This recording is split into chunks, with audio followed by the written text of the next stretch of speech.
اگر کسی نے اس کو ڈھونڈنے کی کوشش کی تو یاد رکھنا آج کے بعد اس لڑکی کا اس گھر سے کوئی تعلق نہیں۔ رئیس نے غصے سے کہا۔ پورا حال خاموش ہو گیا اور ہر نظر سفید روسی لباس میں کھڑی حنا پر جم کر رہ گئی۔ بے اختیار حنا کی آنکھوں میں آنسو بھر آئے، مگر اس نے پھر بھی دھیمی آواز میں پوچھا، آخر میرا قصور کیا ہے؟ رئیس نے ساده لہجے میں جواب دیا، تمہارے ہر سوال کا جواب آج نہیں ملے گا، بس یہاں سے چلی جاؤ۔ حنا نے بے بسی اپنے والد کی طرف دیکھا، مگر انہوں نے بھی نظریں جھکا کر خاموشی اختیار کر لی۔ صرف چند لمحے پہلے تک نکاح کی تیاریاں جاری تھیں، مگر اب ہر چیز اچانک بدل چکی تھی، مکمل طور پر۔ اسی لمحے گھر کے باہر ایک تیز رفتار گاڑی آ کر رکی اور سب کی نظریں دروازے کی طرف اٹھ گئیں۔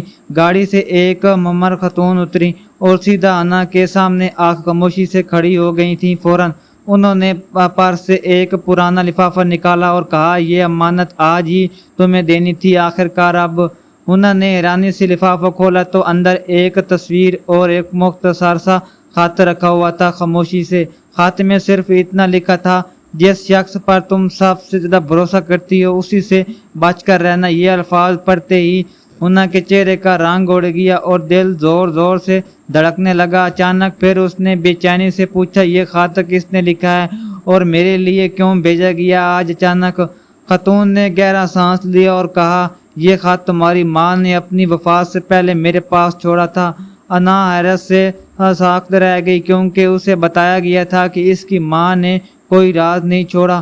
خاتون نے آہستہ سے کہا، تمہاری ماں جانتی تھی ایک دن کوئی تمہاری زندگی تباہ کرنے کی کوشش کرے گا؟ یہ سن کر ہال میں کھڑے ہر شخص کے چہرے کا رنگ بدل گیا، مگر کوئی لفظ بھی نہ بولا۔